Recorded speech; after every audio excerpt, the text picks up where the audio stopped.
Hi everyone, this is Wayne Rivers at Performance Construction Advisors, where we build better contractors.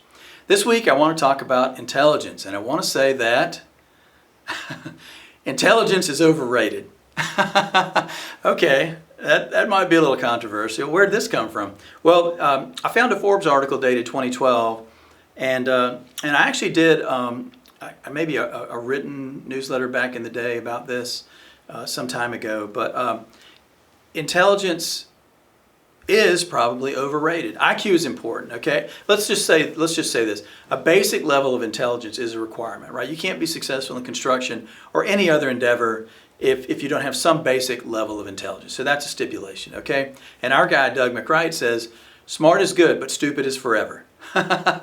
So you got to think about that. Some intelligence is a given. All right. The Carnegie Institute of Technology made a claim. They said that 85% of people's financial success is due to skills in human engineering. What's human engineering? We'll talk about that in a minute. That leaves only 15% of people's success due to their technical skills and intelligence. This is the claim from the Carnegie Institute of Technology. Now, 85%. Now, when we're hiring construction people, we're looking for project managers or foremen or equipment operators or whatever. What are we looking at on those resumes? We're looking at those technical skills.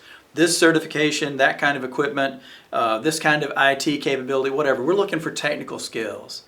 And maybe technical skills and intelligence aren't what you should be looking for. What should you be looking for?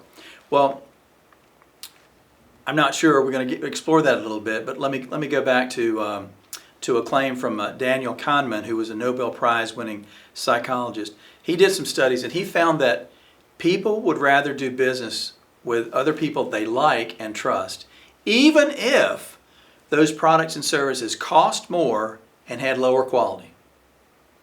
Can you believe that? Would rather work with people they like and trust, even if higher price and lower quality. I tend to think that's true. I'm willing to accept a little, not a horrible defect in quality, but a little lower quality to deal with people that I really like. What about you? Share with us in the comments. What do you think about that? Okay, if IQ is overrated, what matters most? The Forbes article says three things. EQ, you've heard us talk about emotional intelligence before. Rob Hoover's our expert there. We've recommended books on EQ before, so no need to go deeply into that. The second thing they said was moral intelligence. And they called that MQ in the article. EQ is caught on. MQ and the next one, BQ, they have not caught on. But it's interesting to think about.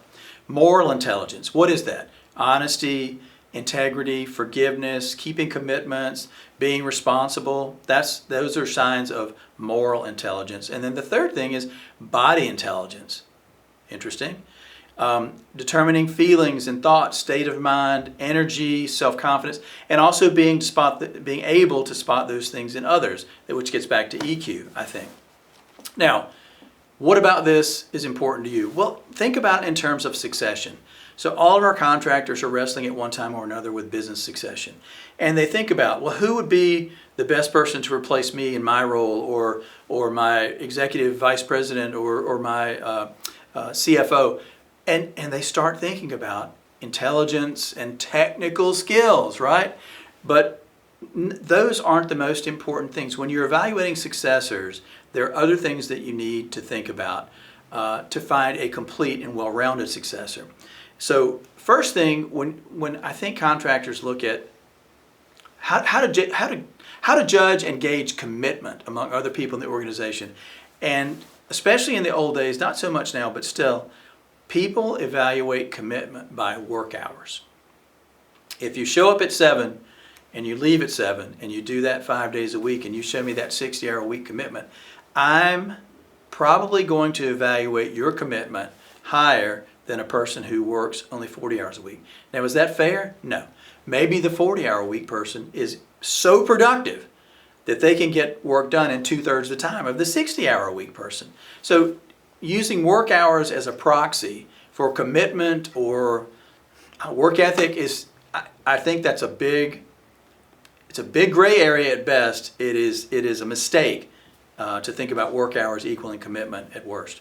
What are you looking for? You're looking for people who can listen, people who are empathetic listeners. You're looking for people with negotiation skills. If you think about, construction is a negotiating industry, no doubt about it.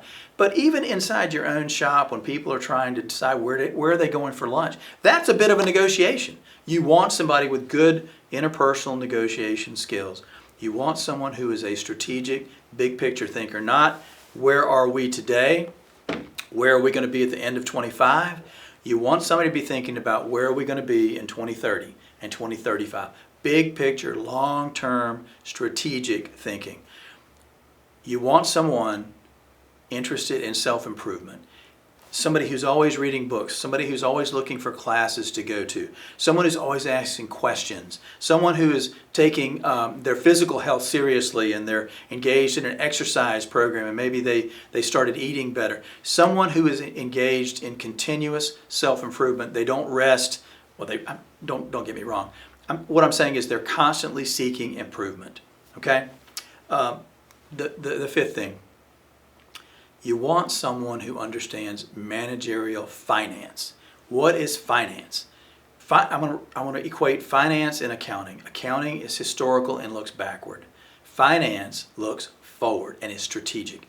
You want someone who understands finance. I don't care if they have some letters after their name.